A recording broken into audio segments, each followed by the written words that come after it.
நான் ஸ்ரீரங்கம் ரவி. இந்த 2015ஆம் வருஷம் 12 ராசிக்காரர்களுக்கும் எப்படி அமையிறது, என்னெல்லாம் ஆப்பர்ச்சுனிட்டிஸ் இருக்குது, என்னெல்லாம் பிரச்சனைகள் இருக்குது, இந்த வருஷத்தில் உங்களுடைய உயர்வு எப்படி அமைஞ்சிருக்கு, குடும்பம் எப்படி அமைஞ்சிருக்கு போன்ற பல விஷயங்களை இதில் பேசலாம். இந்த 2015ஆம் ஆண்டு அப்படின்னு நம்ம எடுத்து பார்க்கும் பொழுது இந்த தொடக்கமே ரொம்ப பிரமாதமாக அமைஞ்சிருக்கு. அதாவது ஒரு வைகுண்ட ஏகாதசி ஜனவரி 1ஆம் தேதி, அதாவது ரொம்ப ஒரு ஆஸ்பிஷியஸ் பிகினிங் சொல்லலாம். அந்த மாதிரி இந்த வருஷம் உங்களுக்கு தொடக்கமே அமைஞ்சிருக்கு.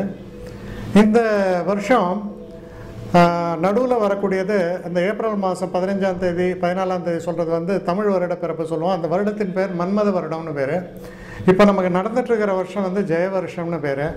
இந்த ஜெய வருஷம் மன்மத வருஷம் இது இரண்டுமே ரொம்ப ஒரு சுபிக்ஷத்தையும் நல்ல ஒரு மழை சுபிக்ஷம் வளர்ச்சி எல்லாத்தையும் காமிக்கிற விதத்தில் ரொம்ப அற்புதமாக அமைஞ்சிருக்கிறதால இந்த நம்ம இருக்கக்கூடிய நாடுங்கிறது நமக்கு முக்கியம். அந்த நாடை நம்ம இருக்கிற நாடு நல்ல சுபிக்ஷமாக இருக்கும் பொழுது அங்கே வாழக்கூடிய மக்களும் சுபிக்ஷமாக இருப்பாங்க.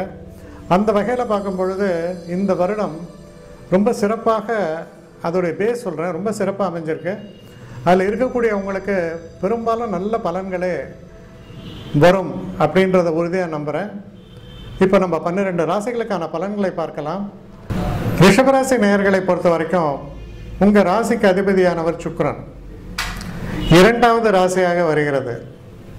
பெரும்பாலும் உங்கள் ராசியில் பார்த்தீங்கன்னா அதிக முக்கியத்துவம்ன்றது லைஃப்பில் செக்யூரிட்டிக்கு அதிக முக்கியத்துவம். அதாவது பணம் முக்கியம், யாருடைய நிழல்லையும் நான் நிற்கக்கூடாது, என்னுடைய காலில் நான் நிற்க வேண்டும், என்ன தான் நான் வேலை செஞ்சாலும் என்ன தான் உண்மையாக இருக்குது அதெல்லாம் எனக்கு இருந்தாலும் கூட நான் என்ன சம்பாதிக்கிறேன், என் பேங்க் பேலன்ஸ் எவ்வளவு, இதெல்லாம் ரொம்ப முக்கியத்துவம் வாய்ந்த கேள்விகள் ரிஷபராசிக்காரர்களை பொறுத்த வரைக்கும்.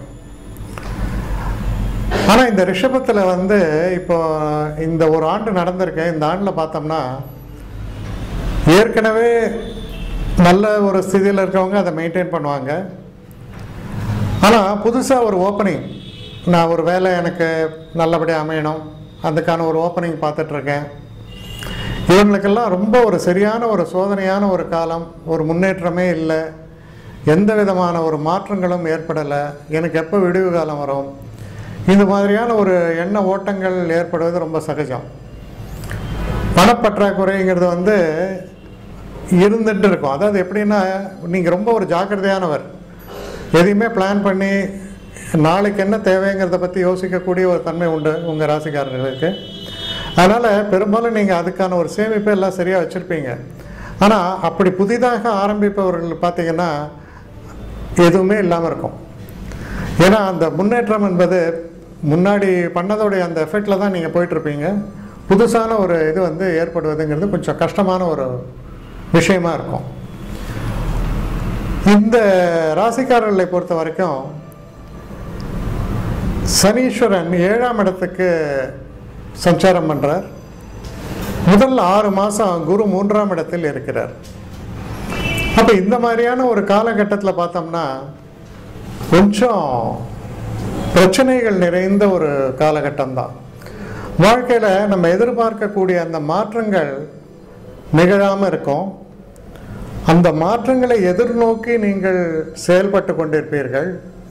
ஆனால் அந்த மாற்றங்கள் இதோ இப்போ நேர்ந்துடும் அப்படிங்கிற ஒரு தைரியம் இருக்குமே அந்த மாற்றங்கள் சட்டுன்னு நீங்கள் எதிர்பார்த்த மாதிரி நிகழாது.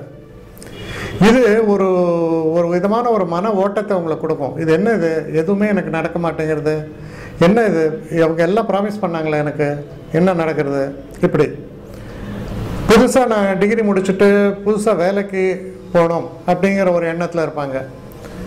அவங்களுக்கு பார்த்தா அதற்கான ஒரு நல்ல ஒரு ஓப்பனிங்ஸ் எதுவுமே இல்லாமல் இருக்குது. ஸோ இந்த மாதிரியான ஒரு டல் டைம் அப்படின்னு சொல்கிற மாதிரி தான் இந்த வருஷத்துடைய தொடக்கம் உங்களுக்கு அமையிறது. கிட்டத்தட்ட பார்த்தீங்கன்னா ஜனவரி, பிப்ரவரி, மார்ச், அப்புறம் ஏப்ரலில் பாதி, 15 ஏப்ரல் வரைக்கும் பார்த்தீங்கன்னா அந்த முன்னேற்றம் அப்படிங்கிறது ஒரு தடைகள் நிறைந்த ஒரு சமாச்சாரமாகவும், அதாவது ஒரு பெரிய பிரச்சனையும் உங்களை அணுகலை, அதே நேரத்தில் பெரிய அதிர்ஷ்ட வாய்ப்புகளும் இல்லை. சில பேர் வந்து உங்களுக்கு வந்து அஷூரன்ஸ் கொடுத்துருப்பாங்க, இதை நான் செஞ்சு கொடுத்துட்றேன்ட்டு, அதுவும் நடக்கலை. இந்த மாதிரியான ஒரு காலகட்டத்தில் நீங்கள் பயணிச்சுட்டு இருப்பீங்க. இப்போ இதுலேருந்து என்ன மாற்றம், எனக்கு ஏதாவது ஒரு நல்லது ஏற்படணும் அப்படின்றது லாங்கிங் ஃபார் எ சேஞ்ச் அப்படின்னு சொல்லலாம். அது நடந்துகிட்ருக்கு. உங்களுக்கு ஒரு விடிவெள்ளி மாதிரி ஒரு சில்வர் லைனிங் சொல்லுவாங்க. அந்த சில்வர் லைனிங்கிறது வந்து எப்போ தெரியும்னா, ஏப்ரல் 15 தேதிக்கு மேலே தான் ஓரளவுக்கு மாற்றங்கள் ஏற்படும். சில பேருக்கு வேலையில் சரியான ரெகக்னிஷன் கிடைக்காது. ப்ரமோஷன் எதிர்பார்த்துட்ருப்பாங்க, ப்ரமோஷன் வராது. ஒரு பேசிக் லெவலாவது யாரெல்லாமோ என்னோட பிரமாதமாக இருக்கான், எனக்கு என்ன இது நடக்கலையே அப்படியே நிற்கும். ஷேர் ட்ரேடிங், ஷேர் மார்க்கெட்டிங் இதெல்லாம் ஈடுபட்டிருப்பீங்க. இதில் ஈடுபட்டவங்க வந்து என்ன நடந்துட்டுருக்குன்னா, அது வந்து ஏதோ ஒரு சில ஸ்டாக்ஸ் அது மூவே ஆகாமல் அப்படியே இருக்கும். அப்போ பணம் லிக்விடிட்டின்னு சொல்கிறோம் இல்லையா, அந்த லிக்விடிட்டி கிரன்ச்சுன்றது உங்களுக்கு இருக்கும்.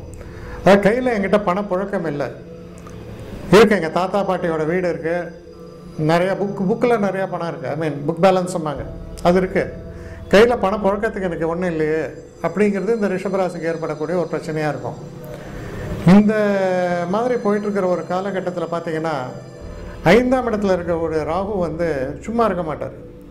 நிறையா புதுசாக ஐடியாஸ் யாராவது வந்து சொல்லுவாங்க, இதை பண்ணிடலாம் அதை பண்ணிடலாம். ஆனால் இதெல்லாம் பேச்சு வழக்கிலேயே போயிட்டுருக்குமே தவிர, இதை ப்ராக்டிக்கலாக நம்ம என்ன சாதித்தோம், என்ன செஞ்சோம், எதுவுமே இருக்காது. அப்போது இதனுடைய விளைவுகள் என்ன வரும்னா, எதிர்பார்ப்புகள் ஒரு மனுஷனுக்கு ஏமாற்றங்களை கொடுக்கும். அந்த எதிர்பார்ப்புகள் நடக்கலைங்கும் போது ஏமாற்றங்கள் ஏற்படும். அப்போ என்ன ஆகும், இன்னொரு எண்டுக்கு போவீங்க, ஃப்ரஸ்ட்ரேஷன். இது நமக்கு ஒன்றும் ஆகாதுப்பா, இது இப்படி தான். முதல்ல ஒரு விஷயத்தை நீங்கள் ரொம்ப அவசியம் புரிஞ்சுக்கணும். இதை நீங்கள் கேட்குறதுடைய ஒரு பலனே என்ன அப்படின்னா, அந்த மாதிரியான ஒரு முடிவுக்கு வரத்துக்கான ஒரு சூழல்லாம் இருந்தால் அது ஒரு மாயை, அதாவது ஒரு க்ளவுடு அப்படின்ற மாதிரி தான். அந்த க்ளவுட் நடந்தாச்சுன்னா சன்ஷைன். இதை நீங்கள் தயவு செஞ்சு புரிஞ்சுங்க. அப்போது உங்களுடைய வாழ்க்கையில் வரக்கூடிய மாற்றங்கள் எல்லாமே 15th ஏப்ரலுக்கு அப்புறம் தான் ஏற்படும். 15th ஏப்ரலுக்கு அப்புறம் நல்ல ஒரு மனசில் தைரியம், தன்னம்பிக்கை எல்லாமே ஒளிர்விடக்கூடிய அளவுக்கு நல்லதை செய்யக்கூடிய ஒரு காலகட்டம். இந்த ஜூலை மாதம் குரு 4ஆம் இடத்திற்கு செல்லும் பொழுது எப்படின்னா, அந்த குரு என்பவர் உங்களுக்கு 11ஆம் வீட்டுக்கு அதிபதி, அதோடு இல்லாமல் 8ஆம் வீட்டுக்கும் அதிபதி. இந்த குரு 4ஆம் வீட்டுக்கு போகும்பொழுது பார்த்தீங்கன்னா, கொஞ்சம் உடம்பு முடியாமல் இருக்கவங்க, பெரியவங்க, தொடர்ந்து ஏதாவது ஒரு தொல்லை உடம்புல, இதெல்லாம் க்யூர் ஆகிடும். அவங்க ஒரு நிலையான ஒரு ஹெல்த் அவங்களுக்கு கிடைக்கும். அப்புறம் பார்த்தீங்கன்னா, தொழிலே கிடைக்காம இருக்கு. நிறையா கேம்பஸ் இன்டர்வியூலாம் அட்டன் பண்ணிட்டேன், இன்னும் அப்பாயின்மெண்ட் ஆர்டர் வரல. புதுசாக ஒரு மாற்றத்தை என் தொழிலை நான் எதிர்பார்த்துட்ருக்கேன், எனக்கு இந்த கம்பெனி பிடிக்கல, ஏதோ டெம்பரவரியாக ஜாயின் பண்ணேன், இப்படியெல்லாம் இருக்கும். இது எல்லாமே நல்ல மாற்றங்களுக்கு உட்படும். அப்போ நல்ல ஜாப் கிடைக்கிறது. ஒரு நல்ல ஜாப் ஒருத்தர் கிடைக்கும்போது நல்ல தைரியம், தன்னம்பிக்கையும் வரும். அது மாதிரி அதாவது நமக்கு எல்லாமே சரியாகவே இல்லை, ஏதோ வாழ்க்கையை ஓட்டிகிட்ருக்கேன்னு நினைக்கிற அந்த காலகட்டத்தில் திடீர்னு வரக்கூடிய ஒரு அற்புதமான ஒரு சன்ஷைன்னு சொல்லலாம், அது ஏற்படும் உங்களோட லைஃப்பில். இதனுடைய தொடக்கம் என்பது 15th ஏப்ரலுக்கு அப்புறம் ஆரம்பித்தா கூட ஜூலை மாதத்துலேருந்து இதோடைய தன்மை வந்து ரொம்ப பிரகாசமாக இருக்குது. இது பிரகாசமாக இருக்கிறதுனால பார்த்திங்கன்னா, தொழில் கிடைக்காதவங்களுக்கு தொழில் கிடைக்கும். நல்ல நண்பர்கள் உங்களுக்கு உதவி செய்ய முன் வருவார்கள். சில நேரங்களில் என்னுடைய பழைய வீட்டை நான் விற்கணும், இல்லை ஒரு லேண்டை விற்கணும், புதுசாக ஒரு வீடு வாங்கணும், இல்லை முதல் முறையாக நான் ஒரு வீடு புக் பண்ணணும், இந்த ஒரு ஆம்பிஷன்ஸ் எல்லாம் இருக்கும். இது எல்லாமே பார்த்திங்கன்னா இந்த ஆகஸ்ட் செப்டம்பர் மாதங்களில் இது எல்லாமே கைகூடும். இந்த ஆம்பிஷன்ஸ் எல்லாம் நனவாகும். அந்த அளவுக்கு இது ரொம்ப ஒரு அற்புதமான மாற்றங்களை தொடர்ந்து ஏற்படுத்திக்கிட்டே வரும். அப்போது உங்களுடைய பேங்க் பேலன்ஸும் ஏறும். அப்போ உங்களுக்கு கான்ஃபிடன்ஸ் அதிகம். இப்போ மற்றவங்களுக்கு வந்து ஒவ்வொருத்தருக்கும் ஒவ்வொரு விஷயம், ஆனால் உங்களை பொறுத்த வரைக்கும் அந்த பேங்க் பேலன்ஸுங்கிறது ரொம்ப முக்கியம். இந்த பேங்க் பேலன்ஸ் ஏற ஏற உங்களுக்கு வந்து தைரியமும் தன்னம்பிக்கையும் மிகும். அப்போது உங்கள் லைஃப்பில் வந்து ஒரு சந்தோஷம், தைரியம் இதெல்லாமே பார்த்திங்கன்னா இந்த 2வது பாதியில் ஏற்படும். அதோடு இல்லாமல் வெளிநாடு போகணும்னு நீங்கள் நினச்சிருந்தீங்கன்னா, இந்த அக்டோபர் மாதத்து வாக்கில், செப்டம்பர் அக்டோபர் மாதங்களில் உங்களுக்கு அதுக்கான வாய்ப்புகள் பிரகாசமாக ஏற்பட்டு வெளிநாட்டில் அற்புதமான வேலை கிடச்சி நீங்கள் அந்த நாடை விட்டு போகிற மாதிரி அமையும். அது உங்களுக்கு மன நிறைவை அதுவும் தரலாம். பெரிய மாற்றங்கள் இந்த வருஷ கடைசியில் உங்களுக்கு ஏற்படுவது, அதாவது இந்த செப்டம்பர் தொடங்கி இந்த டிசம்பருக்குள்ளே அதாவது ஹேர்பின் பெண்டுன்னு சொல்லுவோம், இல்லை யூ டர்ன் சொல்லலாம். அப்படி ஒரு பெரிய மாற்றங்கள் உங்கள் வாழ்க்கையில் நிகழக்கூடிய ஒரு தன்மையை உறுதியாக நீங்கள் நம்பலாம். அதனால் மெதுவாக வந்தாலும் நிச்சயமான நல்ல மாற்றங்கள்லாம் உங்களுக்கு நிகழ்ந்து இந்த வருட கடைசியில் பார்த்தீங்கன்னா நீங்கள் ஒரு வர சேஞ்சு பர்சன், அந்த அளவுக்கு ஒரு தன்னம்பிக்கையும் தைரியத்தோடையும் இதோடு நீங்கள் இருக்கிற மாதிரி எல்லா நிலைகளும் மாறும். ஒரு மனுஷனுக்கு நல்ல ஆரோக்கியம் என்பது அவன் நிலையை மாற்றக்கூடியது. அந்த ஆரோக்கியம் என்பது ரொம்ப சிறப்பாக உங்களுக்கு அமையக்கூடிய ஒரு காலகட்டம்னு கூட அதை சொல்லலாம். இது எல்லாமே படிப்படியாக நிகழ ஆரம்பிக்கும். அதனால் மனசுக்கு தைரியமும் சந்தோஷத்தையும் தரக்கூடிய ஒரு நல்ல வருடமாக இந்த வருடம் நிறைவடையும் என்பதில் சந்தேகமில்லை. தைரியத்தோடும் தன்னம்பிக்கையோடும் செயல்படுங்கள்.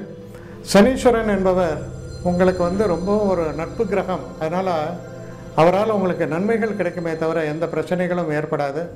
நீங்கள் செய்ய வேண்டிய ஒரு காரியம் என்ன அப்படின்னா, வியாழக்கிழமைகளில் குருவை தரிசனம் பண்ணுங்க. அதாவது தட்சிணாமூர்த்தியை தரிசனம் பண்ணி அந்த தட்சிணாமூர்த்தியோட அருள் உங்களுக்கு கிடைக்கும் பொழுது உங்களுடைய பணப்பிரச்சனைகள் என்பது நீங்கி அதில் ஒரு ஸ்திரத்தன்மை ஏற்பட்டு தைரியமும் தன்னம்பிக்கையும் உங்களுக்கு தானாக வந்து சேரும். இது ஒரு சிறப்பான வருடமாக உங்களுக்கு அமையும்.